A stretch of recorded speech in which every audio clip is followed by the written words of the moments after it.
Hi all welcome back to our channel. இப்போ பார்த்தீங்கன்னா TNPSC கொஞ்சம் நல்லாவே நம்மள எல்லாரையும் குழப்பி விட்டுருக்காங்க. நிறைய அப்டேட்ஸ் விட்டுருக்காங்க. இதில் நிறைய விஷயம் சாதகம் இருக்குது, பாதகம் இருக்குது. ஓகே, இதில் நம்ம எல்லாருக்கும் இருக்க காமன் டவுட் வந்து ஃபஸ்ட்டு நம்ம என்ன லாங்குவேஜ் வந்து சூஸ் பண்ணணுன்றது தான். ஓகேங்களா? ஐ ஹோப் இந்த வீடியோவில் உங்களுக்கு சில கிளாரிட்டி வந்து கொடுக்கலான்னு முடிவு பண்ணியிருக்கேன். நைட்லாம் நான் ரொம்ப யோசித்தேன் சீரியஸாங்க.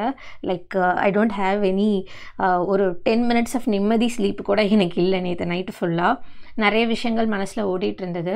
அதெல்லாம் யோசித்து நம்ம ஒரு எமோஷனில் ஒரு ஒரு உணர்ச்சி வசப்பட்டு ஒரு டிசிஷன் எடுக்கிற இடம் வந்து இது கிடையாது.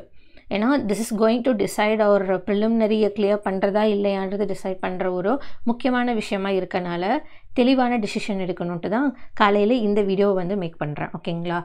நிறைய பேர் இந்த கொஷின் தான் என்கிட்ட கேட்டிங்க. ஃபர்ஸ்ட் ஆஃப் ஆல் ஒரு விஷயம் தெரிஞ்சுக்கோங்க. ஜென்ரல் இங்கிலீஷாக இருந்தாலும் ஜென்ரல் தமிழாக இருந்தாலும் ஒழுங்காக படிக்கலைன்னா ரெண்டுமே காலவரி விட்டுரும். இது ஃபஸ்ட்டு விஷயம். ஓகேங்களா? இப்போது நான் வந்து ஒரு இங்கிலீஷ் மீடியம் ஸ்டூடெண்ட். இது வரைக்கும் ஜென்ரல் இங்கிலீஷும் படிக்கல, நான் ஜென்ரல் தமிழும் படிக்கல. ஆனால் எனக்கு இங்கிலீஷ் மீடியமாக இருந்தாலும் தமிழ் மேலே எனக்கு பிடிக்கும். எனக்கு குரூப் 2 கிடைக்கலனாலும் குரூப் 4 கிடைச்சா பரவாயில்ல அப்படின்னு நினைக்கிறவங்க ஜென்ரல் தமிழ் சூஸ் பண்ணுங்கள். ஓப்பனாக சொல்லிட்டேன். ஓகேங்களா? நான் ஒரு இங்கிலீஷ் மீடியம் ஸ்டூடெண்ட். நான் வந்து குரூப் 2 டார்கெட் பண்ணியிருக்கேன். அது கிடைக்கலன்னா அதிகபட்சமாக தான் குரூப் 4 போக போகிறேன். எனக்கு இங்கிலீஷ் வந்து ஓரளவு தான், தமிழ் வந்து எனக்கு ஓரளவு தான் வரும் அப்படின்னு இருந்தீங்கன்னா நீங்கள் கண்ணை மூடிட்டு ஜென்ரல் இங்கிலீஷ் சூஸ் பண்ணுங்கள். ஏன் இந்த விஷயத்த நான் சொல்கிறேன்னா, general Tamil will be like, நான் கேள்விப்பட்ட வரைக்கும், சிலபஸ் பார்த்த வரைக்கும், ஜென்ரல் தமிழில் நீங்கள் ஓல்டு புக்கும் ஓரளவு படிக்கிற மாதிரி இருக்கும், நியூ புக்கும் ஓரளவு படிக்கிற மாதிரி இருக்கும். ரெண்டுத்தையுமே முடிக்கணுன்ற மாதிரி நிஜமாக சொல்லணுன்னா ஜென்ரல் தமிழ் கடல் மாதிரி இருக்குது. எனக்கு வந்து இங்கிலீஷ் தான் நல்லா வரும், ஆனால் வேறு சூழ்நிலை காரணமாக நான் தமிழ் படிக்கணும்னு முடிவெடுக்கிறேன்னா தயவு செஞ்சு வெயிட் பண்ணுங்கள். தமிழ் வந்து அவ்வளோ ஒன்றும் ஈஸி வந்து கிடையாது. நான் எப்படி சொல்கிறேன்னா என்னோடய பாயிண்ட் ஆஃப் வியூவில் இருந்து சொல்கிறேன். உங்களுக்கு தமிழ் கொஞ்சம் வராதுன்னு இருந்தீங்கன்னா தயவு செஞ்சு இங்கிலீஷே சூஸ் பண்ணுங்கள். இல்லை எனக்கு தமிழ் நல்லா வரும், எனக்கு அது ஆரம்பத்துலேருந்தே நான் இங்கிலீஷ் மீடியமாக இருந்தாலும் எனக்கு பிடிக்கும் அப்படி இருந்தீங்கன்னா ரெண்டுத்தையும் சமாளிக்கணும். இப்போவே நீங்கள் படிக்க ஆரம்பிச்சிடுங்க வித்தவுட் எனி கன்ஃபியூஷன். ஓகேங்களா? ஜென்ரல் இங்கிலீஷை மட்டும் எடுத்து படிச்சுட்டு சப்போஸ் நான் குரூப் 2 கிளியர் பண்ணலன்னா நான் ஜென்ரல் தமிழ் அகெயின் வந்து படிக்கணும் இல்லையா, குரூப் 4ன்னு சொல்லி சிலர் இருப்பீங்க இல்லையா, அவங்களுக்கு ஒரு விஷயம் சொல்கிறேன். தயவு செஞ்சு உங்களை நீங்கள் நம்புங்க. ஜென்ரல் இங்கிலீஷ் தான் எடுக்க போகிறீங்கன்னா ஜென்ரல் இங்கிலீஷுன்றது சாரி, உண்மையாக சொல்லணுன்னா that is not that much tough. நிஜமாக சொல்கிறேங்க. நான் என்னுடைய ப்ரிப்பரேஷன் ஜென்ரல் இங்கிலீஷை வச்சு தான் பண்ணேன். எனக்கு 1000 லாங்குவேஜ் வந்தாலும் ஜென்ரல் இங்கிலீஷ் தான் சூஸ் பண்ணுவேன். காரணம் என்னென்னா it is a little bit tough. நம்ம அதிக இம்பார்ட்டன்ஸ் ஜிஎஸ்க்கும் கொடுக்க முடியும். நம்ம ஜென்ரல் இங்கிலீஷ்லேயே படிக்கிறனால அடுத்து வர குரூப் 2வும் ஹேண்டில் பண்ண முடியும். இந்த 3 விஷயத்தையும் என்னால் மெயின்ஸ் ஹேண்டில் பண்ண முடியுன்றனால நான் தாராளமாக நான் ஜென்ரல் இங்கிலீஷ் சூஸ் பண்ணணுன்றதையும் ஓகே சொல்லுவேன். ஓகேங்களா? இல்லை எனக்கு குரூப் 4ம் போகணும்னு ஆசை இருக்குது, குரூப் 2 மேலே கிடைக்கலன்னா என்ன பண்ணுறது அப்படின்றவங்க மட்டும், எனக்கு தமிழும் நல்லா வருன்றவங்க மட்டும்தான் அதை சூஸ் பண்ண சொல்கிறேனே தவிர நீங்கள் இல்லைன்னா இங்கிலீஷே சூஸ் பண்ணுங்கள். 30 நாள் போதுங்க, ஈஸியாக முடிக்கலாம். ஓல்டு புக்ஸ் தான் இருக்குது, அதுக்கு நம்பர் ஆஃப் புக் அவைலபிள் மார்க்கெட்டில். அது ஒவ்வொன்றா நான் உங்களுக்கு ஒரு வீடியோவில் எந்த புக்ஸ் நல்லா இருக்குன்றதை சொல்லி கொடுத்துட்றேன்.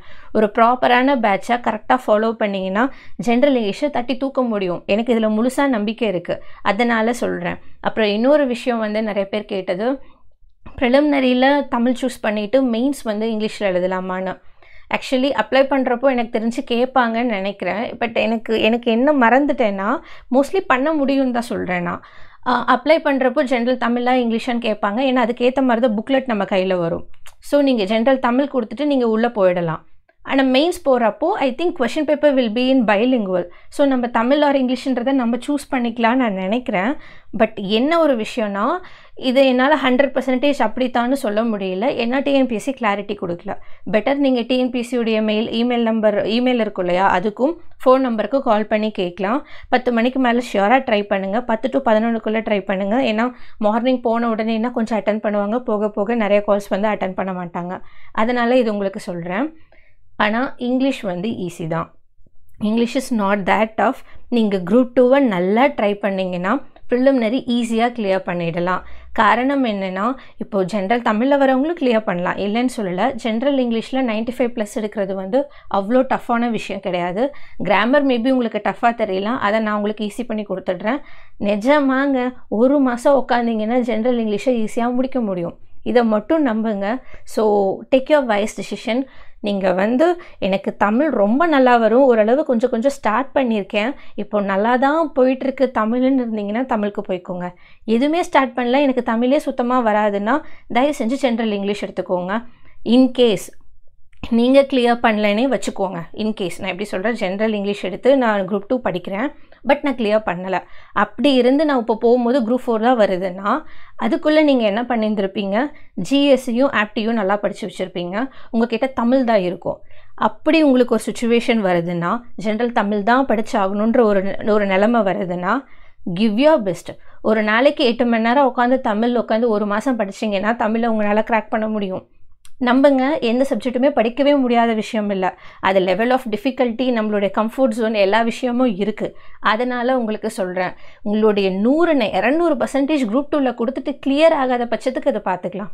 நல்லா யோசிச்சு பாருங்கள், 5000+ வேகன்சி வருது, ப்ரிலிமினரி கிளியர் பண்ணுறது 1:10 ரேஷியோனா 50,000 பேர் போகிறாங்க. ஜென்ரல் இங்கிலீஷ் எடுத்திங்கன்னா ஈஸியாகவே கிளியர் பண்ணிவிட்டு உள்ளே போயிடலாம். எனக்கு அதில் நம்பிக்கை இருக்குது. இன்கேஸ் ஆகாதவங்களுக்கு நம்ம ஏதோ ஒரு மிஸ்டேக் பண்ணியிருக்கோம், சரி ஜென்ரல் தமிழ் எடுப்போம், ஃபுல் எஃபோர்ட் போடுவோன்றதை பின்னாடி பார்த்துக்கலாம். ஸோ எல்லாத்தையும் சொல்லிட்டேன்னு நினைக்கிறேன். இதெல்லாம் தான் என்னுடைய மனசில் நைட் ஃபுல்லாக ஓடிட்டே இருந்தது. எல்லாத்தையும் சொல்லிட்டேன். So take your decision. என்கிட்ட கேட்டிங்கன்னா, எனக்கு தமிழ் வராதுன்றனால நான் இங்கிலீஷ் சூஸ் பண்ணணும்னு நினைப்பேன். இல்லை உங்களுக்கு தமிழ் நல்லா வரும்னா ஓகே, ஓரளவு ஹேண்டில் பண்ண முடியும், தமிழ் நான் படிக்க ஆரம்பிச்சிட்டேன்னா நீங்கள் அதுக்கு போக, இல்லைன்னா நீங்கள் இங்கிலீஷ் எடுத்துக்கோங்க. ஓகேங்களா? Thank you all.